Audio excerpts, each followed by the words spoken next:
पहिला प्रश्न आहे तुमच्या कुटुंबाबद्दलचा. तर तुमच्या कुटुंबाबद्दलची माहिती.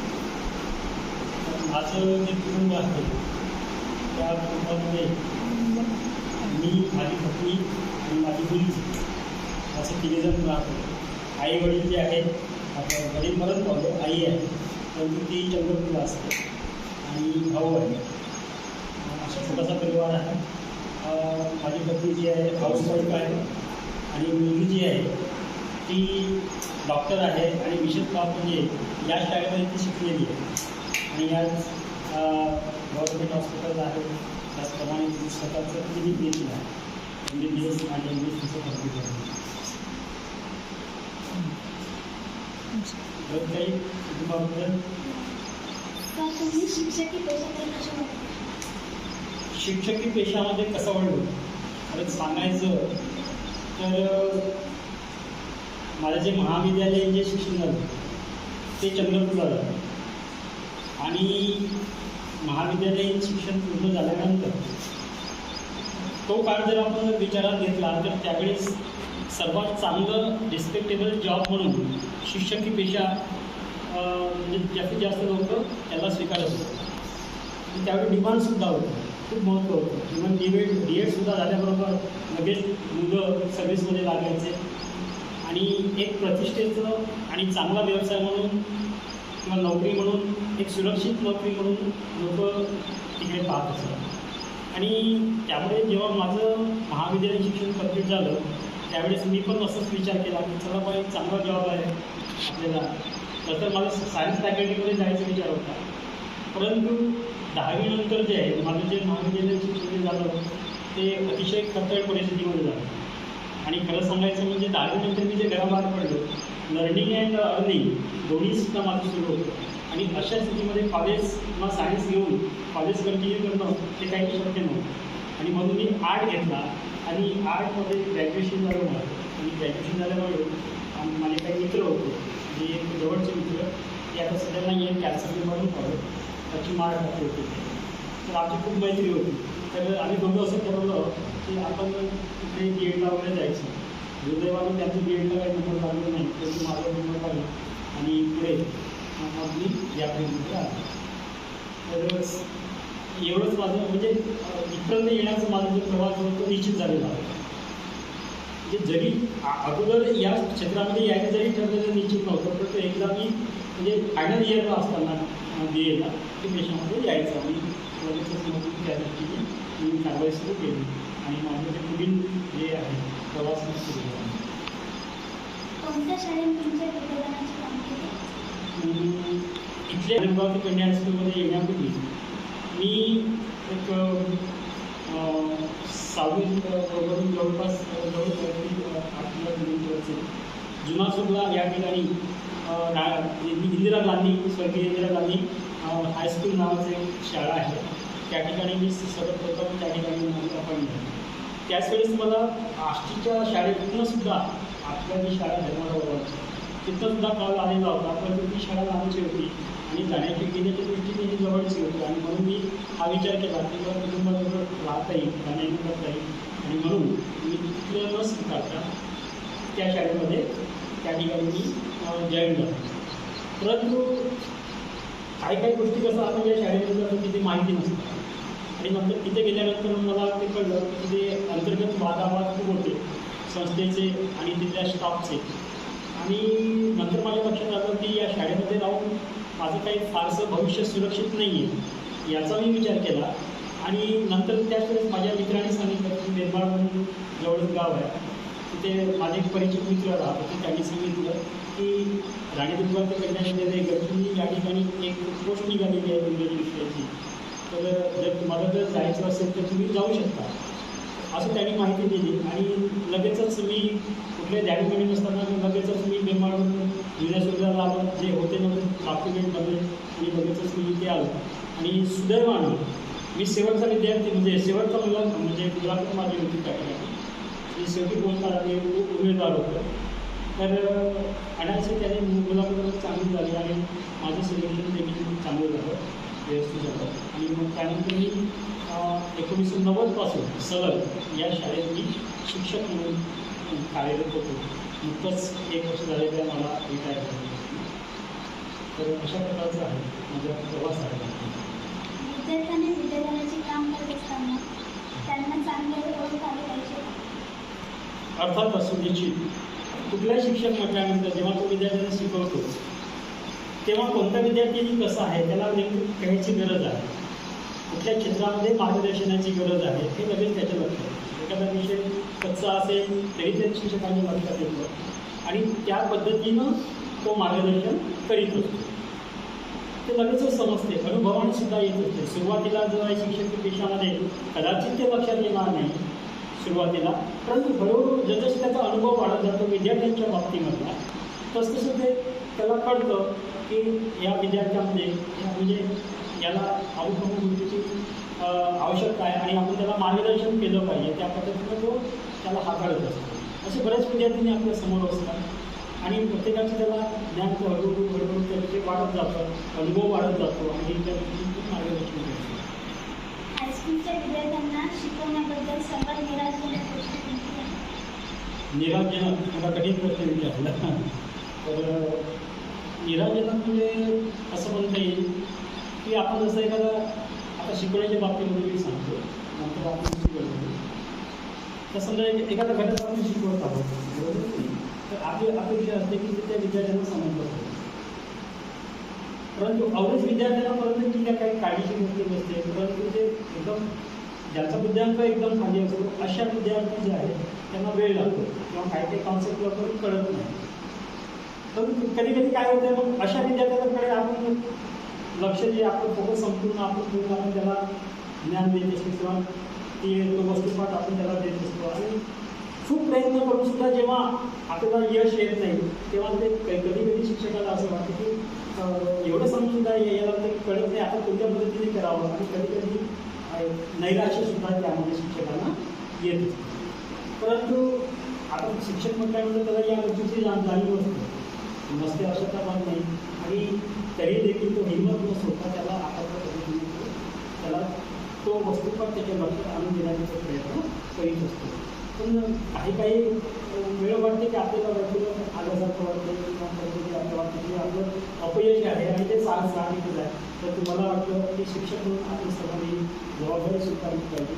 अशा गोष्टी घडत असतात तेव्हा कुठल्याही प्रकारचं स्वतःला किंवा त्याला या गोष्टीचा भाव न करता अंडर एस्टिमेट न करता आपण जर आपलं काम व्यवस्थित किंवा पेशन्स ठेवून जरी केलं तर मला वाटतं की तो सक्सेस होऊ शकतो. शाळेत जीवन कौशल्य शिकवणे महत्त्वाचे आहे असे मला वाटते. जीवन कौशल्य जे आहे आता तर बरेचसे आहेत. जवळपास मला वाटते आता शैक्षणिक क्षेत्रामध्ये जे आहे यांना खूप महत्त्व आहे. जीवन कौशल्य जसं 10 जीवन कौशल्य आहे बरोबर नाही, जसं समानुभूती असेल बरोबर नाही, किंवा जिवंत सर्जनशील विचार असेल, चिकित्सकीय विचार असेल किंवा स्वतःचा जाणीव आहे स्वच्छ जाणीव, असे ते एकूण 10 जे दिलेले आहे जीवन कौशल्य आपण लाईफ स्किल म्हणतो ते खरोखरच चांगले आहे. लाईफ स्किल आणि सर्वांगीण विकासाच्या दृष्टीने विद्यार्थ्यांच्या ते असणं गरजेचं आहे. आणि ते मला वाटते म्हणूनच गव्हर्नमेंटने कुठेतरी विचार केला असेल आणि लाईफ स्किल या शैक्षणिक प्रमाणात त्यांनी आणलं. जसं आता स्वतःची जाणीव आपण एक उदाहरण दिलं आहे. स्वतःची जाणीव म्हणजे विद्यार्थ्याला हे माहिती असलं पाहिजे. इव्हन मी जरी शिक्षक जरी म्हणून मी काय जरी झालं असतो, परंतु दुसरं कुणालाही मी सांगू इच्छितो की शिक्षक म्हणून जो कार्य करतो त्याला स्वतःची जाणीव असते आणि ते असायलाच पाहिजे. विद्यार्थ्यांना सुद्धा असतं. विद्यार्थ्यांना माहीत आहे का मला कोणता विषय चांगला जमतो बरोबर आहे की नाही. एखादा मराठी विषय चांगला जमत असेल किंवा समाजशास्त्र किंवा हिस्ट्री हा विषय जर चांगला जमत असेल तर त्यामध्ये अर्थातच तो प्रगती करतो. बाकी विषयाच्या तुलनेने त्याच्या मार्क त्यामध्ये आपल्याला अधिक उरलेले दिसतात बरोबर आहे की नाही, मार्क अधिक वाढलेले दिसतात. म्हणजे त्याला तर जाणीव असते की माझा इतिहासमध्ये हा विषय चांगला आहे. त्याचप्रमाणे एखादा विद्यार्थी म्हणजे खूप चांगला बोलतो असं बोलतो एरवी, परंतु भाषण द्यायला जर उभं केलं तर तो नीट बोलू शकत नाही. म्हणजे त्याला हे माहिती आहे की मी चांगलं बोलतो, परंतु मी उभं झालो स्टेजवर की माझी बोबडी वळल्याशिवाय राहत नाही. ही म्हणजे त्याला जाणीव असते बरोबर की नाही. आणि जर जाणीव जर असेल तर हे एका दृष्टीने चांगलं पण आहे. जर जाणीव असेल तर आणि त्या गोष्टीवर जर फोकस केला तर हळूहळू त्याच्या व्यक्तीमध्ये जी कमतरता आहे त्यावरती तो हळूहळू मात करू शकतो. बरोबर आहे की नाही? म्हणजे माफ करू शकतो, म्हणजे स्वतःची जाणीव असणं गरजेचं आहे. आपल्या मर्यादा प्रत्येक व्यक्तीला माहिती असल्या पाहिजे, समजले? We have to know our limits. कळलं का? हे लिमिट असणं गरजेचं आहे. आपल्या मर्यादा कुठपर्यंत आहे, मग मर्यादेमध्ये काय करता येईल आपल्याला, प्रगतीच्या दृष्टीने आपल्याला कोणते प्रयत्न करता येईल, कुणाचा सपोर्ट घेता येईल, हे केव्हा केव्हा करू आपण, जेव्हा ते आपल्या लक्षात येईल तेव्हा. म्हणजे स्वतःची जाणीव स्वतःला असणं गरजेचं आहे. असे बरेच सांगता येईल तुम्हाला. जसं व्यक्तीमध्ये आता सहसंबंध असतात, व्यक्तीमध्ये सहसंबंध कसे असायला पाहिजे, चांगले असायला पाहिजे तुम्ही, बरोबर की नाही? व्यक्तीमध्ये जर सहसंबंध चांगले, तुमची सोबतच्या व्यक्तीची जर संबंध चांगले असते, तुम्ही मिळून मिसळून राहू शकता, प्रगतीच्या दृष्टीने वाटचाल करू शकता. परंतु तुमच्यामध्ये जर हे दावे किंवा भान नसतील तर काय होईल, मानसिक परिणाम होणार की नाही, आणि तुमचं लक्ष अभ्यासावरून उठल्याशिवाय राहणार नाही, आणि तुम्ही कॉन्सन्ट्रेशन बरोबर नाही करू शकणार कुठल्या गोष्टीवर. म्हणजे सहसंबंध सुद्धा हा जो एक आपलं लाईफ स्किल आहे, जीवन कौशल्य म्हणतो, तर हे सर्व जे आहे बुद्धी पुरस्कार या शिक्षण प्रवाहामध्ये आज आणला गेलेलं आहे, आणि खरोखरच खूप चांगलं आहे, आणि विद्यार्थ्यांनी या बाबीकडे सुद्धा लक्ष देणं गरजेचं आहे. सर्व जे आहे काही जे दिलेले आहेत आपले त्यामध्ये स्किल दिलेले आहेत, ते सर्व स्किल विद्यार्थ्यांना चांगलं म्हणजे व्यक्तिमत्व घडवण्यासाठी अतिशय उपयोगी ठरू. तुमच्या विद्यार्थ्यांच्या सर्वांगीण विकासासाठी तुम्ही काय केलं? सर्वांगीण विकास म्हटल्यानंतर आपण विचार करूया की यामध्ये बोधात्मक आहे, भावात्मक आहे विकास, बरोबर? बोधात्मक म्हणजे बौद्धिकदृष्ट्या विकास, भावात्मक म्हणजे भावनिक विकास, सामाजिक विकास, बरोबर आहे, शारीरिक विकास. तर आता शारीरिक विकास जे असतं ते वयानुसार त्याचं होत असते, आपोआप होत असते. परंतु जर आपण लक्षपूर्वक किंवा आपल्या जवळचे असेल तर कुटुंबामध्ये आपण वावरतो किंवा शाळेमध्ये वावरतो, बरोबर की नाही? आता कुटुंबामध्ये वावरत असेल किंवा आपल्या आरोग्याची जर चांगले काळजी घेत असतील आई वडील म्हणा, बरोबर आहे, किंवा ती मुलगी स्वतः किंवा मी स्वतः माझी जर काळजी घेत असेल तर, आणि त्या दृष्टीने मी बुद्धिपूर्वक डेलिब्रेटली जर प्रयत्न घेत असेल तर निश्चितच काय होईल, माझं व्यक्तिमत्व शारीरिक सुद्धा वाढतात चांगलं होतं, बरोबर नाही? त्याकरता सकस आहार हे सुद्धा महत्त्वाचं आहे, बरोबर नाही? नियमित व्यायाम ते सुद्धा असतं पाहिजे. हे सर्व विदाऊट केल्याशिवाय ते होणार नाही. आपण जर म्हटलं मी काही न खाता पिता माझा चांगला विकास झाला पाहिजे, शक्य आहे का? व्यवस्थित आहार, झोप, समजे नाही, आणि बाकी सर्व गोष्टी या अनुषंगाने पाणी केलं व्यवस्थित जर असलं तर शारीरिक विकास होतो. शाळेमध्ये शारीरिक विकासाच्या दृष्टीने आपलं काही शिक्षक जे नेमलेले असतात, फिजिकल एज्युकेशनमध्ये जर असतात, तुम्हाला व्यवस्थित सर्व प्रकारचे खेळ जर तुम्हाला शिकवत असेल तर त्या दृष्टीने तुमचं शारीरिक विकास चांगला होऊ शकतो, बरोबर? फिटनेस ते महत्त्वाचं आहे. तुमचं फिटनेस, शारीरिक वाढ, तुमची व्यक्तिमत्व, या एकंदरीत या सर्व गोष्टींचा समावेश होतो यामध्ये. तर या दृष्टीने मी तर फारसं काही करू शकतो नाही, परंतु जसं आपण म्हणतो की आपण मुलींना गाईड करू शकतो. तर त्या दृष्टीने मिळेल तेव्हा जेव्हा वेळ मिळालेला त्या दृष्टीने गाईड केलेलं आहे माझ्या दृष्टीने. आणि खरं तर म्हणजे बोधात्मक किंवा भावात्मक यांना आता बौद्धिकदृष्ट्या जे काही ज्ञान द्यायचं ते आम्ही दिलेलं आहे. मी मला वाटतं की मी चांगली सेवा केली आहे, शेवट प्रयत्न म्हणजे कुठल्याही कमीत कमी सुट्ट्या घेतल्या, आणि माझ्या दरवर्षीच्या सुट्ट्या असं बॅलेन्स असलेल्या वाया जायच्या, तर तुम्ही कधी त्याची पर्वा केली नाही. आणि जास्तीत जास्त वेळ शाळेमध्ये राहून मी बोधात्मक जे काही द्यायचं आहे विद्यार्थ्यांना ते देण्याचा प्रयत्न केला आहे. भावनिकदृष्ट्या सुद्धा आता भावनिकदृष्ट्या विषय महत्त्वाचा आहे. भावनिकदृष्ट्या प्रत्येक व्यक्तीमध्ये भावना असतात, बरोबर नाही? तर वेगवेगळ्या प्रकारच्या भावना असतात, परंतु चांगल्या भावनांचं त्यांच्या विद्यार्थ्यामध्ये इन्कल्केट करणं अतिशय गरजेचं आहे. त्या दृष्टीने घरच्यांशी सुद्धा, विद्यार्थ्यांच्या परिवाराशी किंवा विद्यार्थ्यांच्या कुटुंबाशी त्यांना भेटून समजून चर्चा करून या दृष्टीने बरंच काही करता येऊ शकतं. आणि मला वाटते की अशा माझ्या या 32 वर्षाच्या सेवेमध्ये बहुतेक मी विद्यार्थ्यांच्या घरी कुटुंबाला त्यांच्या भेट दिलेली आहे आणि त्यांच्याशी चर्चा केलेली आहे. प्रत्यक्ष विद्यार्थ्यासमोर त्याच्या घरी बसून आईवडिलांसोबत मी चर्चा केलेली आहे. शाळेमध्ये सुद्धा बोलून मी चर्चा केलेली आहे. आणि मला वाटतं की या गोष्टी अतिशय गरजेचं असतात. त्यातून म्हणजे नेमकं म्हणजे बऱ्याच गोष्टी आपल्याला साध्य करून आणू शकतो आपण, आणि ते मी केलेली आहे असं म्हणतात. शाळेव्यतिरिक्त कोणत्या सामाजिक क्षेत्रात काम करतात? सामाजिक क्षेत्र म्हणजे आता बरेच, आता तुम्हाला एक दोन उदाहरण, जसं ज्या फील्डमध्ये मी आता कार्यरत आहे, जसं महाराष्ट्र अंधश्रद्धा निर्मूलन समिती, जी समिती महाराष्ट्रामध्ये जवळपास 350 शाखा आज महाराष्ट्रामध्ये कार्यरत आहेत. त्यापैकी आपल्या गडचिरोलीचं उदाहरण जर घ्यायचं झालं तर गडचिरोलीमध्ये जवळपास आज 23 शाखा निर्माण झालेल्या आहेत. म्हणजे हा जो हे जे चित्र एकंदरीत गडचिरोली जिल्ह्याचं आपलं खूप चांगलं आहे. म्हणजे महाराष्ट्र अनिलचं नाव आज गडचिरोली जिल्हा म्हटलं की महाराष्ट्र जिल्हा समितीचे जे कोणते कार्यकर्ते बाहेर राज्यस्तरावरती सभेला जात असतात किंवा बैठकीला जात असतात किंवा अधिवेशनाला जात असतात, तेव्हा त्यांच्याकडे एक आदरानं पाहिलं जाते की गडचिरोलीहून आल्यानंतर खूप मोठं काम चालतं. आता लोकांना माहिती कसं झालं की जे आपलं वार्तापत्र देते किंवा पेपरच्या माध्यमातून ते लोकांपर्यंत माहिती गेलेली आहे. म्हणजे आज महाराष्ट्र अनिलचं मी जिल्ह्याचं काम राज्यप्रधान सचिव म्हणून सांभाळतो आणि या निमित्तानं जिल्ह्यामध्ये आम्ही फिरत असतो. हे एक महत्त्व झालं. दुसरं म्हणजे दुर्दैव सेवा मंडळाशी सुद्धा मी संबंधित आहे.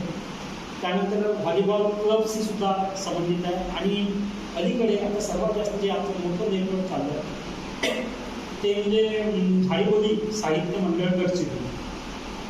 हे म्हणजे खूप मोठं मंडळ आहे आणि खूप ॲक्टिव्हपणे आज तुम्ही त्या ठिकाणी सक्रिय आहे आणि जिल्ह्याच्या जी काही कमिटी आहे जिल्हा कमिटीमध्ये किंवा कार्यकारिणी साहित्य मंडळाची झाडीबोली साहित्य मंडळ गडचिरोली या साहित्य मंडळाच्या कार्यकारिणीमध्ये सुद्धा आज संघटक म्हणून मी आज काम करीत आहे. म्हणजे एवढं साऱ्या संस्थांशी मी आज मिळून आहोत आणि तेवढ्याच ताकदीनं की सर्व या संस्थांकडे सुद्धा लक्ष देतो.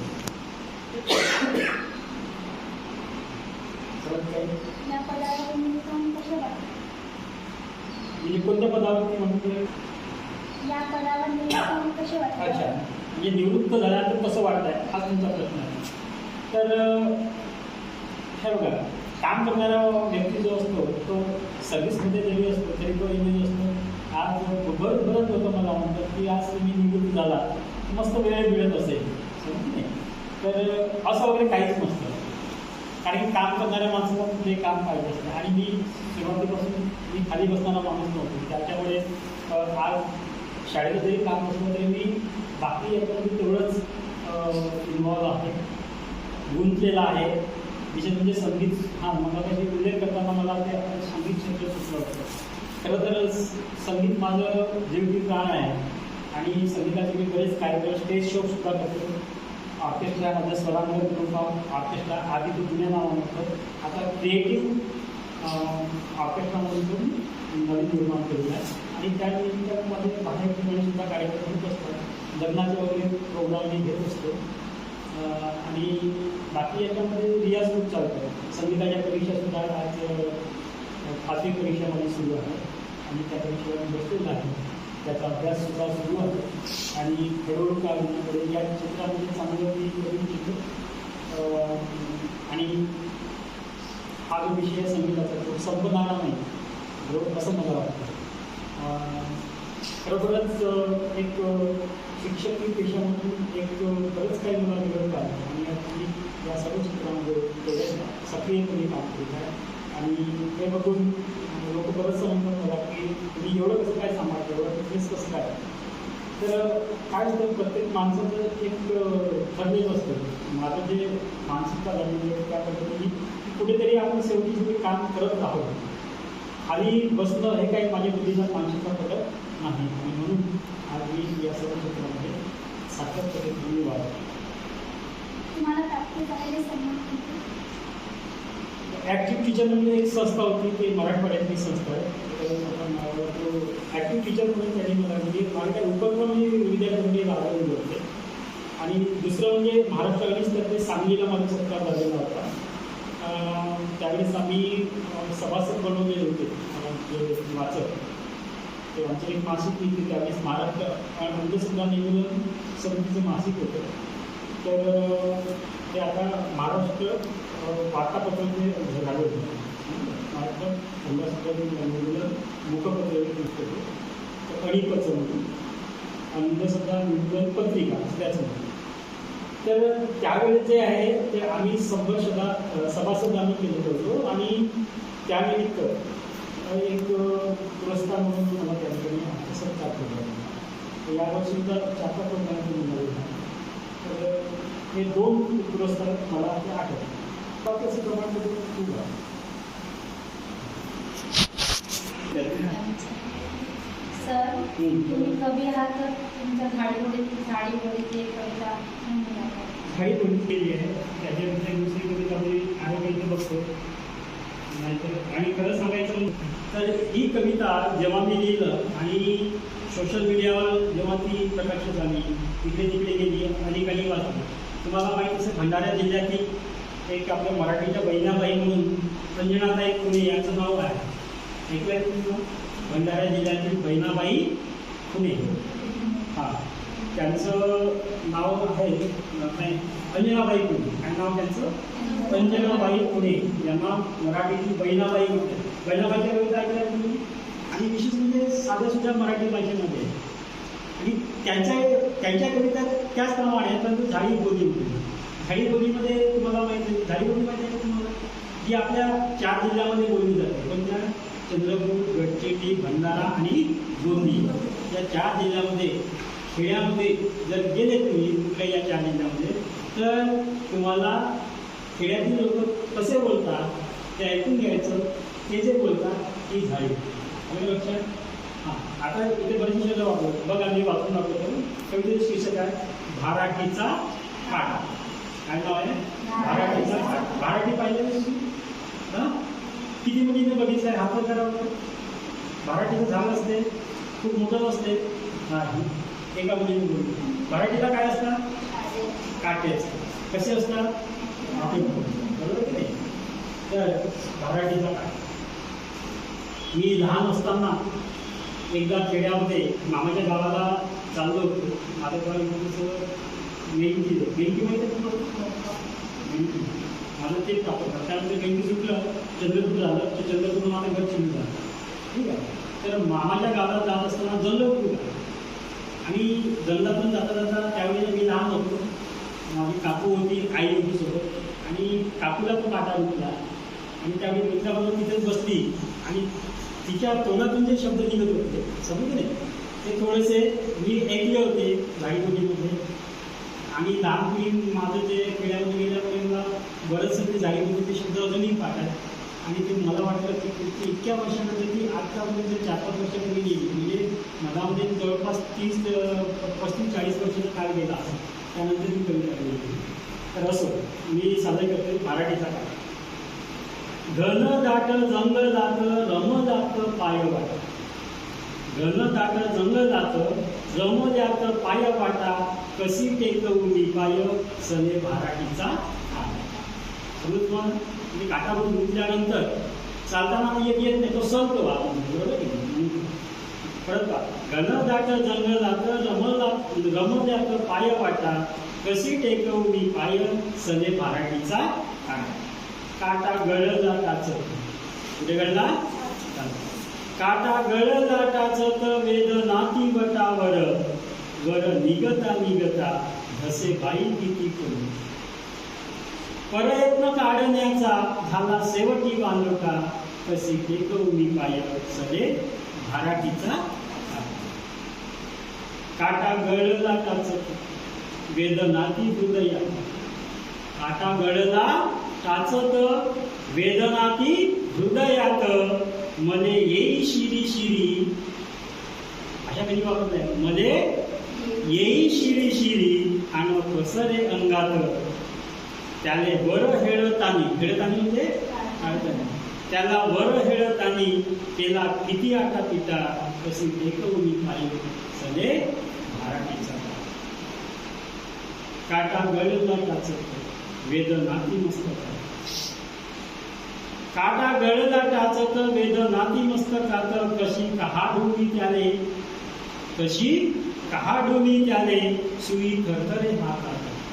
बघा, काटा गळला टाचत वेदनाती मस्तकात. कशी कहाडुनी त्याले सुई थरथरे हातात.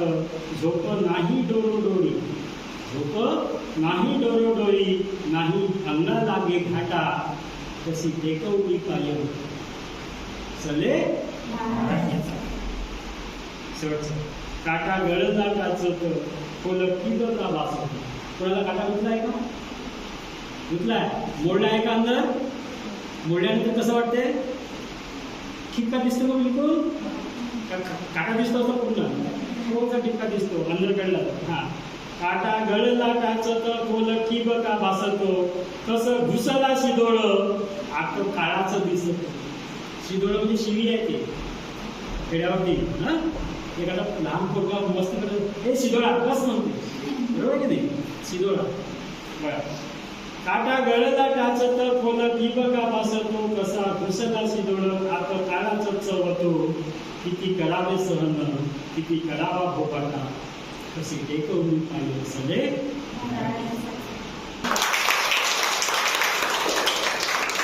एक सुंदर कविता आहे. शेवटचा टप्पा म्हणजे आभार प्रदर्शन. पावसाच्या थेंबाने धरती सुगंधित होते आणि सुखावते, तसेच चांगल्या माणसांच्या सानिध्याने जीवन आनंदी होते आणि त्यांचे नाते घट्ट होते. म्हणून तुमच्यासाठी चांगली माणसे भेटणे म्हणजे भाग्यच असते. तुमचे प्रेम, आपुलकी, जिव्हाळा असाच राहो हीच सदिच्छा असल्याचे मी तुमचे आभार मानते. एक व्यक्ती म्हणून जगण्यापेक्षा एक व्यक्ती म्हणून जगा. एक व्यक्ती म्हणून जगण्यापेक्षा एक व्यक्तिमत्व म्हणून जगा. कारण व्यक्ती ही कधीतरी संपते, पण व्यक्तिमत्व सदैव जागे असते. असेच उत्तम व्यक्तिमत्वाचे धनी आपल्याला मुलाखतीच्या कार्यक्रमाला लाभलेले अतिथी म्हणून सन्माननीय ठाकरे सर यांनी आज आपल्या विनंतीला मान देऊन आपल्या अमूल्य वेळात वेळ देऊन कार्यक्रमात स्थान स्वीकारले असे विचार व्यक्त केले. त्याबद्दल त्यांचे मनपूर्वक आभार मानले. शिक्षकेतर कर्मचारी यांनी कार्यक्रम यशस्वीतेसाठी मेहनत घेतली, त्याबद्दल त्यांचे आभार मानते. सर्वात महत्त्वाचे म्हणजे त्यांच्या उज्ज्वल भविष्यासाठी हा कार्यक्रम आयोजित केला ते म्हणजे आम्ही विद्यार्थी. तुम्ही हा कार्यक्रम शांतपणे ऐकला त्याबद्दल तुमचे आभार मानते. हा कार्यक्रम इथेच संपला असे मी जाहीर करते.